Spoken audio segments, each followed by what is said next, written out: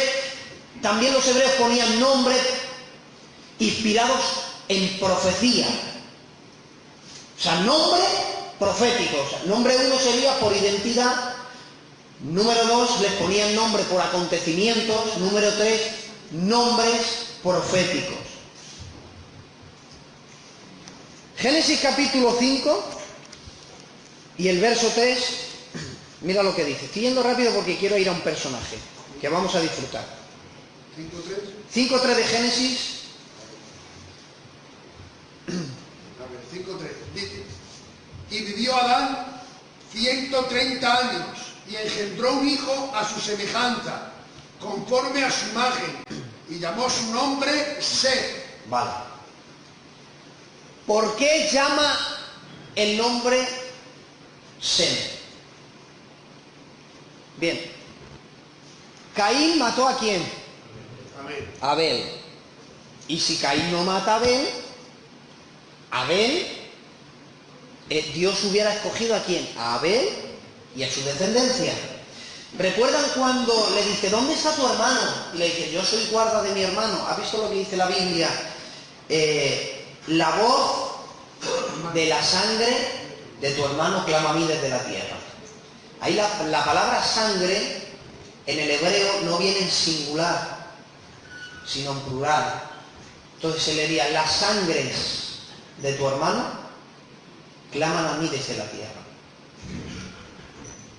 ¿Por qué maldijo Dios a Caín? Porque no le pagó solamente por Abel, sino por todo lo que había dentro de Abel, es decir, toda su descendencia. ¿Por qué Dios aborrece el aborto? ¿Por qué razón Dios aborrece el aborto? Porque mata el propósito que Dios tiene diseñado para Él y todo lo que Él pueda producir para la humanidad. Por eso Dios dice que ningún asesino tampoco entra al cielo. ¿Por qué? Porque mata a esa persona, pero también mata todo lo que Dios iba a hacer en esa persona en beneficio a la humanidad.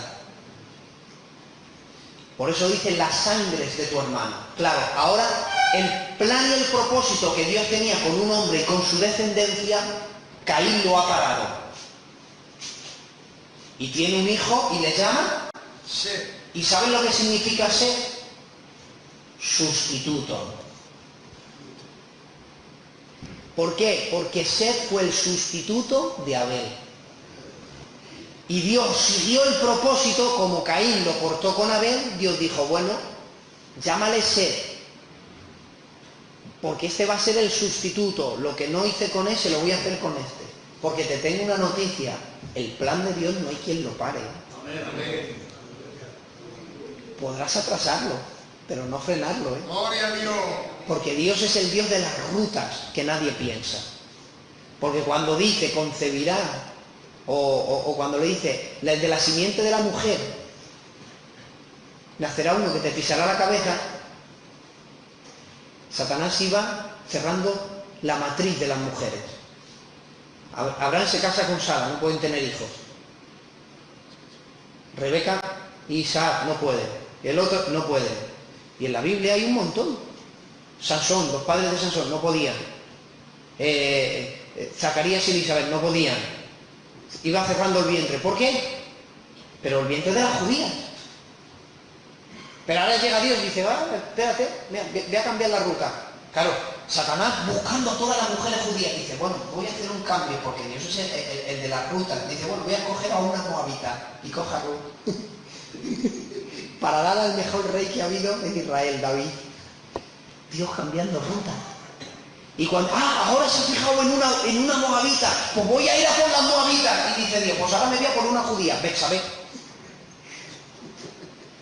Dios es el Dios de la ruta. No intente frenar a Dios, que se frenará usted antes. Ayude a la obra de Dios. Nombre por profecía estamos, ¿no? Bien, hay un personaje en la Biblia que aparece tan solamente en 3 ocasiones. Es el personaje enigmático. ¿Están bien? Es el personaje enigmático. Es Enoc, del cual se han creado leyes, leyendas, mitos. Enoc. Nosotros vamos a usar únicamente la Biblia como fuente de información. Enoc aparece en 3 ocasiones en la Biblia. Muy poco, pero cada vez que aparece da que hablar. Porque el éxito de una vida cristiana no es que aparezca mucho, es que cuando aparezca dé que hablar. Gloria a Dios. Y la primera vez que aparece Enoc es en Génesis, la segunda vez que aparece es en Hebreos y la tercera vez que aparece es en la carta a Judas. 3 veces en la Biblia. Pues bien, Hebreos 11:5. ¿Lo tienes por ahí? Te había dado algunos textos. Uh-huh.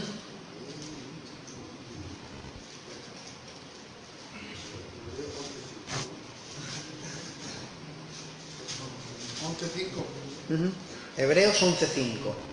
Es decir, por la fe Enoc fue traspuesto para no ver muerte y no fue hallado porque lo traspuso Dios.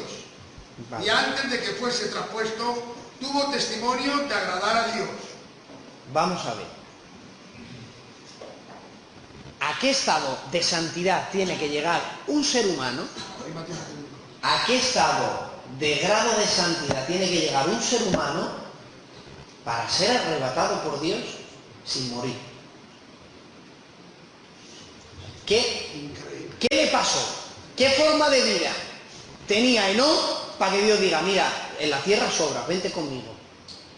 Y se le llevara a Dios. Vamos a ver el porqué. Partimos, punto número 1, bueno, lo voy a decir luego mejor. Fijaros lo que dice Génesis capítulo 5, verso 21. Vivió Enoc 65 años y engendró a Matusalén. Verso 22. Y caminó Enoc con Dios después que engendró a Matusalén. Digan todos después, no antes. Entonces, hasta que Enoc no fue padre de Matusalén, no caminaba con Dios. O sea, a los 20 años, Enoc no fue un consagrado, ni a los 30, ni a los 40, no sabía nada de Dios. Pero tiene un hijo a los 65 años y a raíz de ahí camina tanto con Dios, que se consagra tanto con Él, que Dios dice, vente conmigo, pequeño. Vamos a ver, Enoc, por tener un hijo, ¿te has consagrado tanto que te vas al cielo sin ver muerte? Pues yo he tenido 4 y sigo siendo un pecador y un mala sombra y Dios me aguanta mucho. Vamos a ver, ¿puede cambiar una persona tanto por ser padre? ¿Le afectó tanto como para que se le llevara a Dios al cielo sin morir?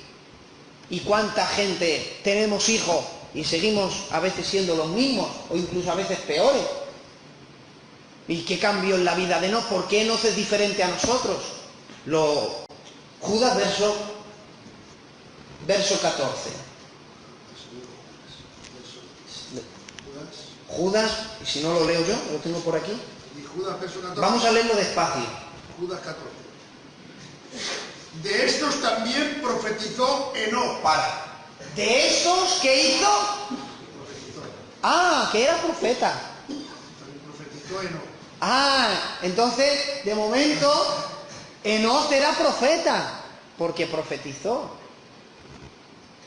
Partimos, punto número 1. ¿Sabes qué significa Enoc? Consagrado.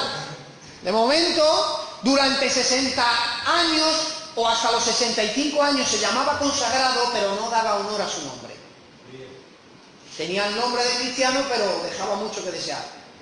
Pero a partir de los 65 años, el que se llamaba consagrado dio honor a su nombre, porque más consagrado vivió, que fíjate, se marchó al cielo. Empezó a dar honor a su nombre. ¿Por qué? Número uno, era profeta. Profetizó. Sigue. Profetizó Enoc y ahora digo el por qué. De esto también profetizó Enoc desde ¿Qué dice? Séptimo desde Adán. Séptimo desde Adán. Es decir, que contando las generaciones, generación 1, la 2, la 3, la 4, la séptima generación era la generación donde nació Enoc. En la Biblia los números tienen también su significado. El 7, ¿qué significa? Perfección. Entonces, Enoc nació en un tiempo donde el que quería ser consagrado podía ser consagrado y perfecto. O sea, nació en un tiempo justo para que los hombres llegaran a la perfección. Tenía todas las cualidades los seres humanos en el tiempo de Enoc para ser santos, porque pertenecían a una generación que tenía las tendencias a ser perfectos. Por eso Enoc fue perfecto.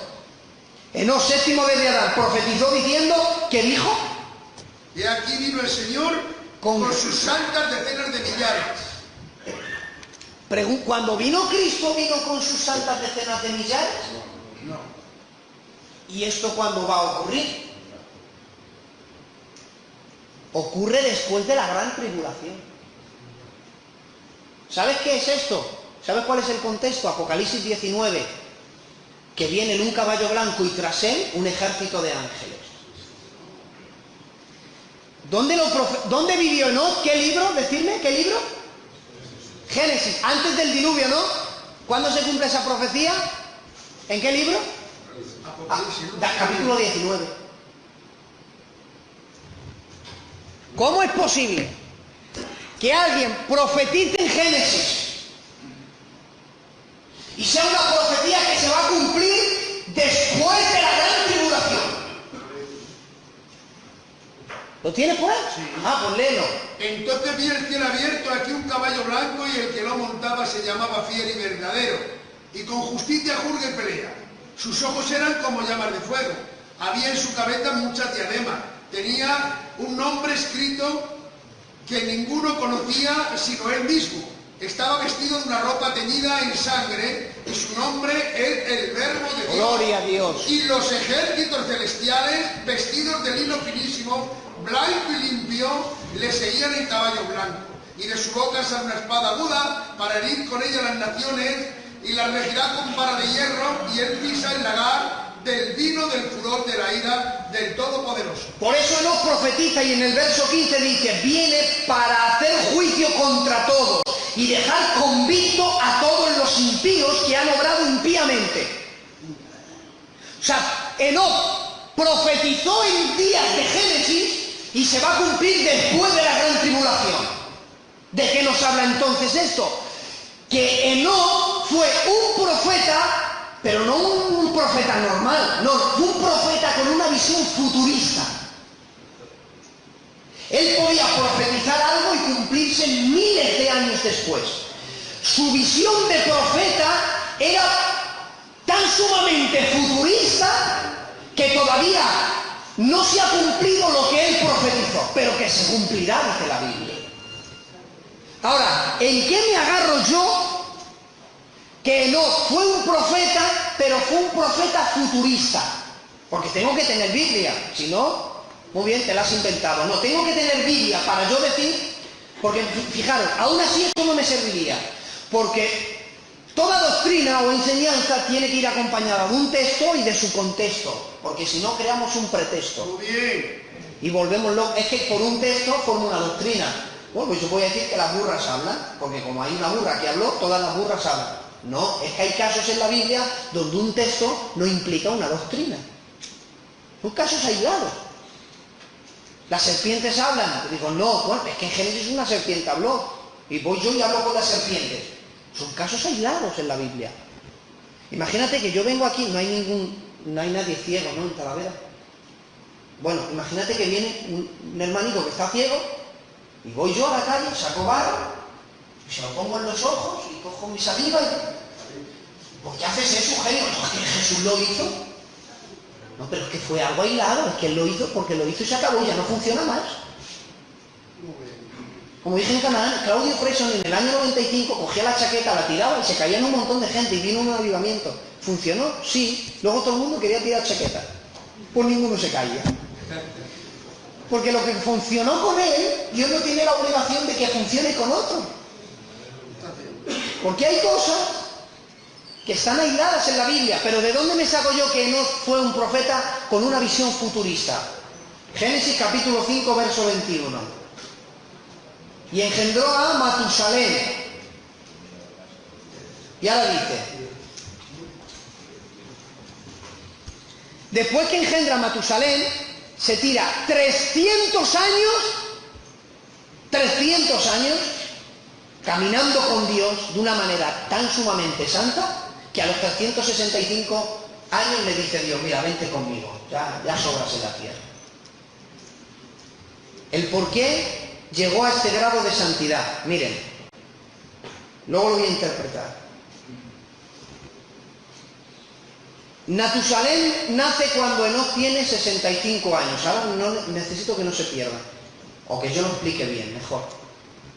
Matusalén, cuando Matusalén nace, tiene Enoc 65 años.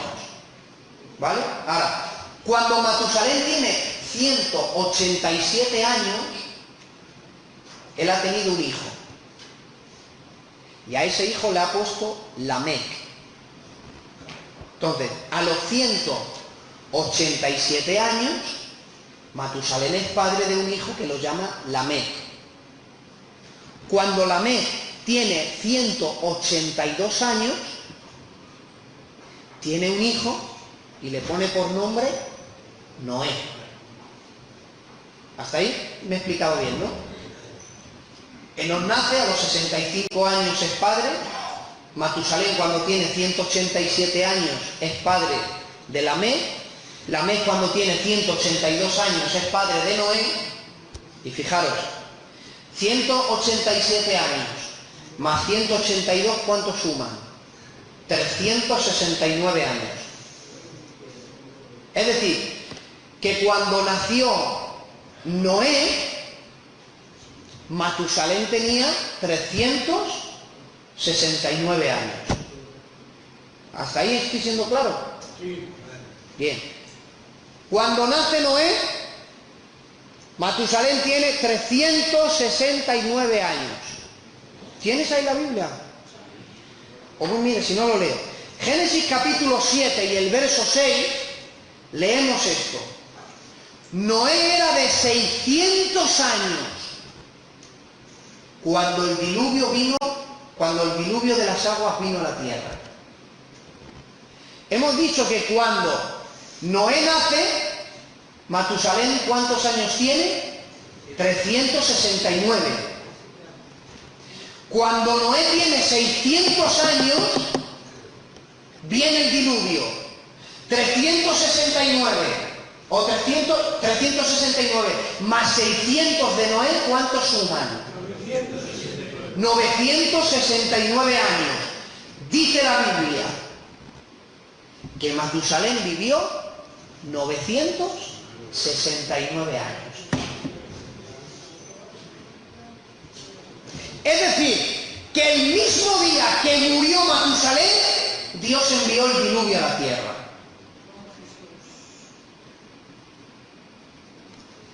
Nace Matusalén. Lo repito porque está el pastor, por si luego me quiere corregir. Cuando Matusalén nace, Enoc tiene 65 años. Bien. Matusalén tiene un hijo a los 187 años, lo llama Lamec. Cuando Lamec tiene 182, tiene un hijo, lo llama Noé, que son 369. 600 años después viene el diluvio. Ese mismo día murió Matusalén. ¿Saben ustedes que el diluvio no lo anunció solamente Noé? Hay quien cree que el diluvio lo anunció Noé. No, ya estaba anunciado antes el diluvio. A ver, no. ¿Por qué razón? Cuando tienes un hijo, te consagras tanto que Dios te tiene que llevar. Porque hemos visto que Enoc era profeta, con una visión futurista. Le llama a su hijo Matusalén. Hay un dicho, es más viejo que quién. Porque Matusalén fue el ser humano que más ha vivido, 969 años. ¿Sabes qué significa Matusalén? Cuando se muera, lo enviaré.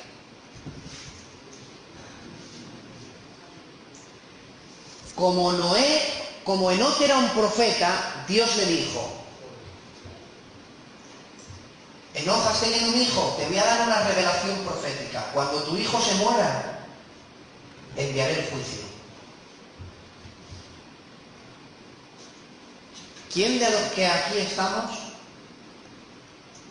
sabemos cuándo vamos a morir? Ahora, hemos demostrado con la Biblia que el mismo día que murió Matusalén, el diluvio vino a la tierra. Por eso sabemos que Matusalén, que significa cuando muera será enviado, se estaba refiriendo al diluvio. Mira, Dios es tardo para la ira, pero grande en misericordia.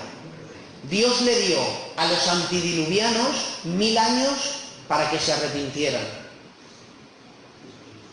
Todo el tiempo que vivió Matusalén fue la misericordia de Dios sobre ellos. O sea, Dios no le dio a los antidiluvianos lo que tardó en construir el arca, sino 1000 años. Que Dios más cruel, que manda el diluvio y destruye el mundo, les dio 1000 años para que se arrepintieran. ¿Te parece poco tiempo?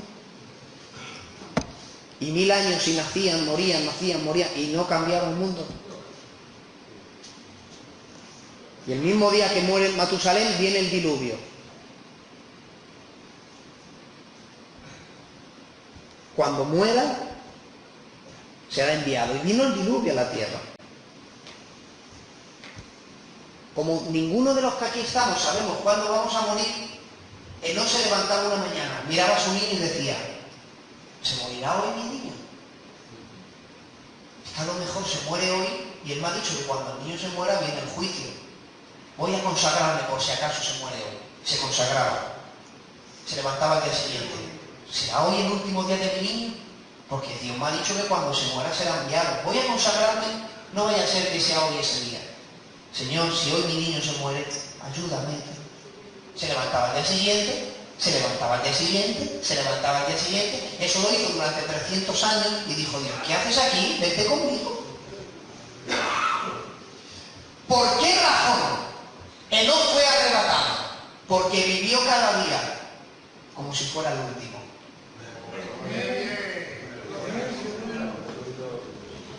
¿Y saben ustedes que Enoc es un tipo de la iglesia? Gloria a Dios.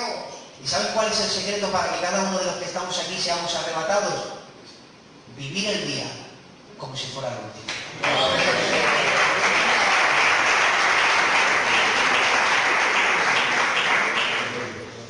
Por eso llegó a tanta grado de santidad que Dios se lo llevó durante 300 años, practicando lo mismo todos los días. Decía alguien muy querido que está con el Señor, decía mi abuelo, decía: vive como si Cristo hubiera muerto ayer, resucitado esta mañana y viniera esta noche. Y dice la Biblia: quien quiera venir en pos de mí, niéguese a sí mismo, tome su cruz cada día. Ser cristiano es una decisión diaria. No es que cogiste la cruz y te la pegó Dios a la espalda y ya no. No. La lucha de la vida cristiana empieza cuando te levantas. Esta mañana, cuando yo me he levantado, lo de ayer no contaba. Ayer, una bendición, Señor. Ayer, en una tarde y noche, he predicado 3 mensajes, pero hoy me he levantado y no cuenta. Y hoy es un día nuevo que Jehová ha hecho. Hoy es un día nuevo. No cuenta lo de ayer. Yo vivo cada día como si fuera el último. Aunque ayer yo prediqué 3 mensajes y algún hermano pude hacer bien, no me cuenta. Yo digo, no, eso ya ha pasado. Ahí queda, en el memorial de Dios. Pero ya no me cuenta. Hoy tengo que vivir una vida cristiana. Vivir cada día como si fuera el último. O sea, hoy cuando yo me he levantado le he dicho a Dios: Señor, quiero volver a coger tu cruz. Y a la hora de dormir esta noche en la casa, la dejo ahí. Cuando yo me duermo, hago a un lado, en la mesilla, ahí dejo mi cruz. para que cuando me levante al día de mañana decida volver a coger la cruz y seguir siendo cristiano. A veces nos levantamos, como creemos que tenemos la cruz pegada a la espalda, nos levantamos, nos olvidamos de tomar la decisión de coger la cruz, salimos a la calle, estafamos, mentimos, robamos, hacemos de todo. ¿Por qué? Porque nos hemos olvidado la cruz en la casa, porque Dios ha dicho, la decisión de tomar la cruz será cada día. Y cuando yo siento la cruz en mis espaldas, cuando voy a pecar, digo, no, es que tengo la cruz en mis espaldas. Pero claro, como me la dejo a la casa, de una semana me la dejo 6 días, me pido 6 días pecando, viene el domingo, soy santo y quiero el pacto. ¡No! La decisión de ser cristiano es una decisión diaria. Toma tu cruz cada día. El alimento espiritual es diario. Dios dijo que el maná se recogiera una porción diaria. Y dijo que nadie coja 2.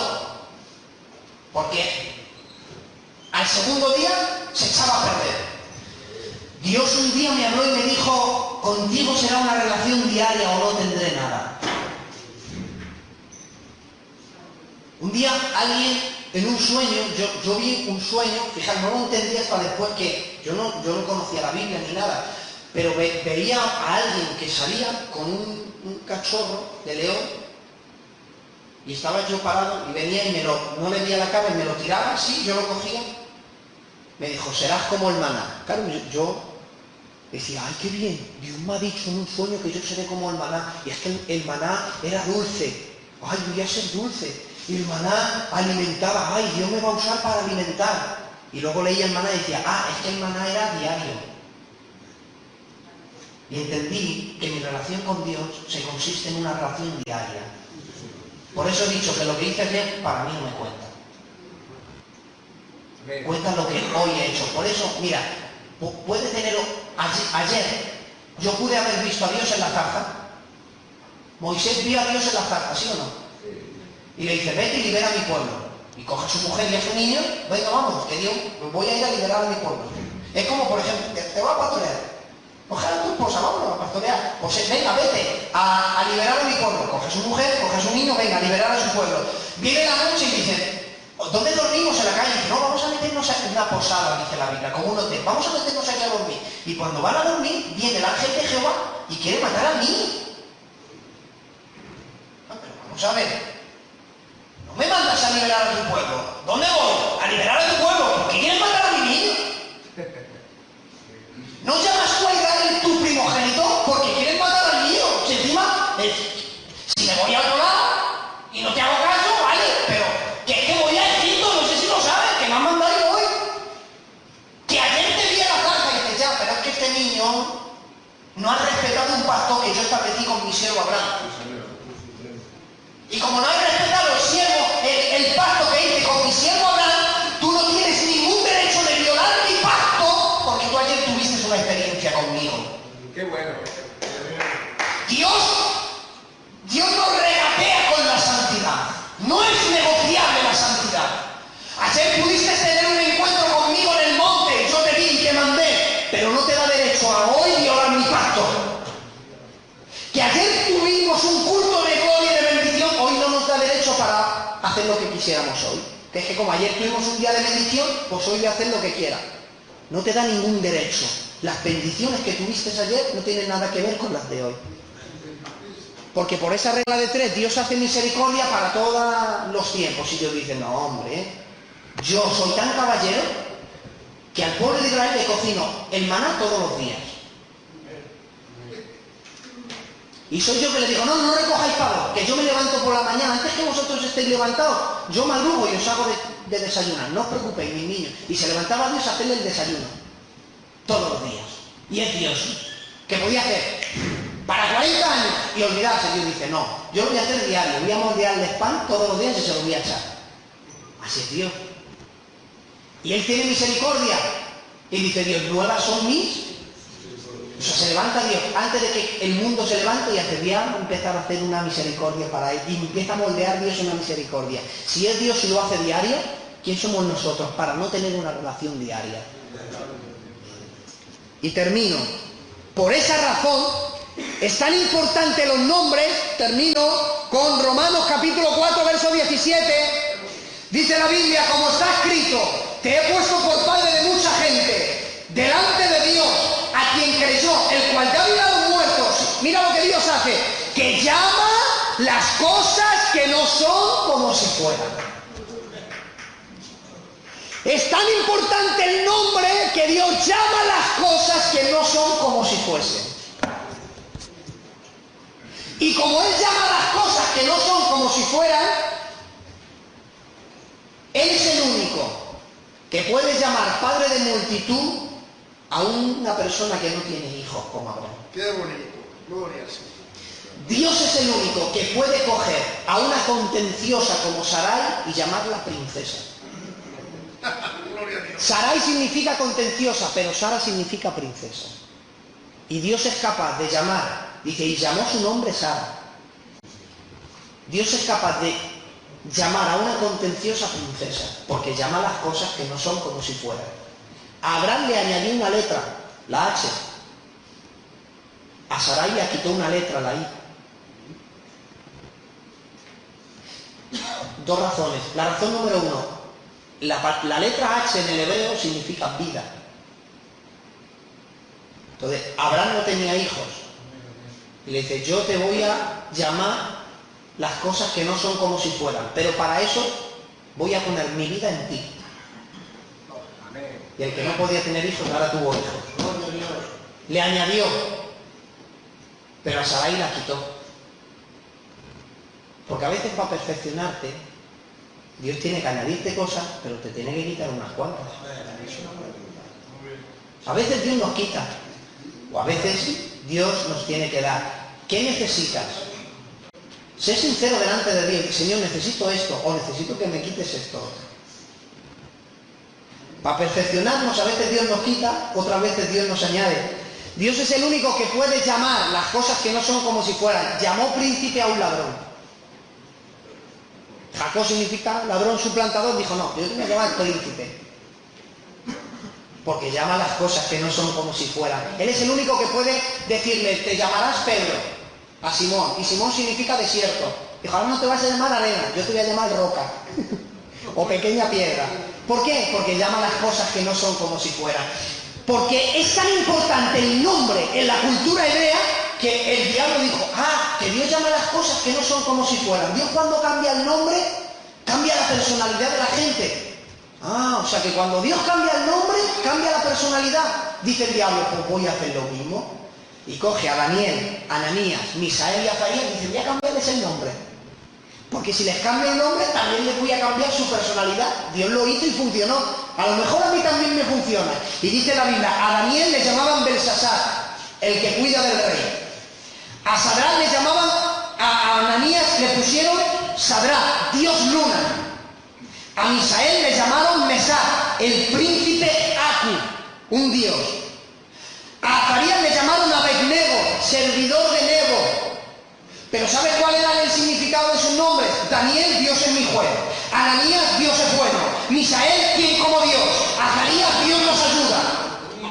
Gloria a Dios. Claro, llegaron allí estos cuatro y el diablo dijo, ¿cómo van? ¿Qué hacen estos aquí con estos nombres? Diciendo, Dios es juez, Dios nos ayuda, Dios es bueno.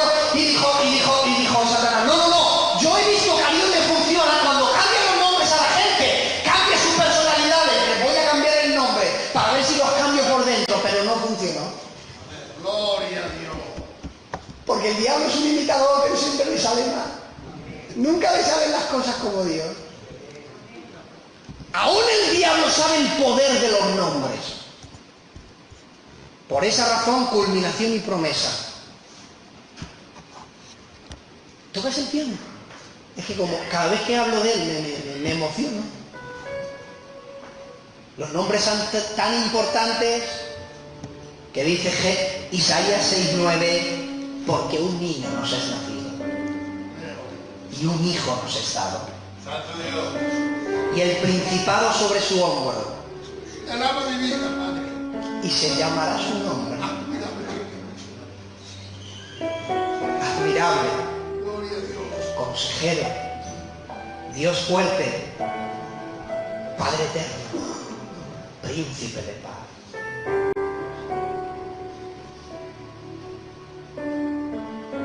Por lo tanto, Isaías 7:14, el Señor mismo dará una señal, y aquí que la Virgen concebirá y dará a luz un hijo, y será su nombre Emmanuel. ¿Por qué lo llama Emmanuel? Porque significa Dios con nosotros. Que venga alguien a decirme que Jesús no es Dios. Si ya está diciendo 2500 años antes, Dios con nosotros. Su nombre es Padre Eterno. Uno no puede ser Padre Eterno si no tiene un Hijo eterno. Para que el Padre sea eterno, Padre eterno, tiene que tener un Hijo eterno también. Y lo que es eterno no tiene principio y fin. Por eso Jesús no fue creado. ¡Gloria a Dios! Padre eterno es capaz de ser Padre eterno porque tiene un Hijo eterno. Si no, no podría ser Padre eterno. Dios con nosotros. ¿Y cómo ocurrió el Dios con nosotros? Juan 1:14, y aquel verbo fue hecho carne y habitó entre nosotros. Y vimos la gloria como la del unigénito del Padre, llena de gracia y de verdad. ¿Y cómo fue posible esto? Hebreos 1:6, otra vez, cuando introduje al primogénito en el mundo, dice Dios, adórenle todos los ángeles. Amén. ¡Gloria a Dios! Dios eterno, te queremos, Señor. Y ahora le dice el ángel Gabriel a una muchacha doncella virgen, concebirás en tu vientre y darás a luz un hijo.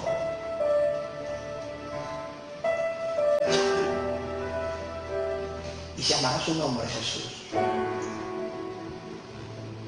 Y será grande, será llamado Hijo del Altísimo. El Señor Dios le dará el trono de David su padre. ¡Qué bonito! Reinará sobre la casa de Jacob para siempre. Su reino no tendrá fin jamás. ¿Por qué lo llama Jesús?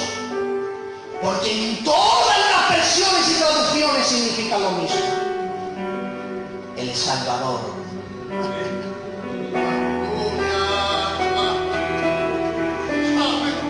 El que nos salvaba no se podía llamar Jacob, su plantador. El que nos iba a llamar no se podía llamar Isaac, risa. El que nos salvó tenía que llamarse Salvador. Por eso Jesús, porque salvará al mundo de sus pecados. Y como ha salvado al mundo por sus pecados, terminamos. Por lo cual Dios lo exaltó hasta lo sumo y le dio un nombre sobre todo nombre. Podrán haber habido muchos nombres a lo largo de la historia, pero que tendrá el nombre de Jesús que aún los demonios tienen miedo. Jesús, no hay otro nombre dado a los hombres en el que pueda ser salvo. Hay un nombre que es tan glorioso que Dios lo exaltó hasta lo sumo. ¿Cómo es posible que aunque un demonio dice en el nombre de Jesús tiembla? ¿Qué ocurre? ¿Por qué el nombre de Jesús? Porque es Salvador, es Dios con nosotros. Agarra ese nombre que tiene poder. El nombre de Jesús, por eso se doblará toda rodilla de los que están en los cielos, de los que están en la tierra, debajo de la tierra. Toda lengua confesará: Jesucristo es el Señor, para Dios, para la gloria del Dios Padre. Porque no hay otro nombre dado a los hombres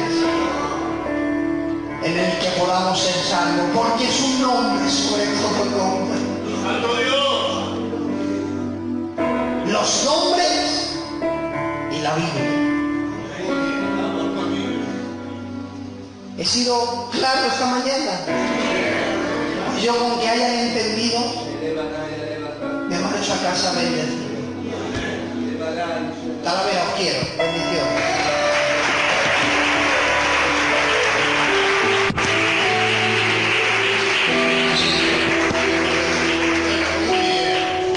Muy bien esta palabrita que, hermanos, nos ha hecho muy bien esta mañana el hermano Eugenio. Isabel está enamorada de Jesús.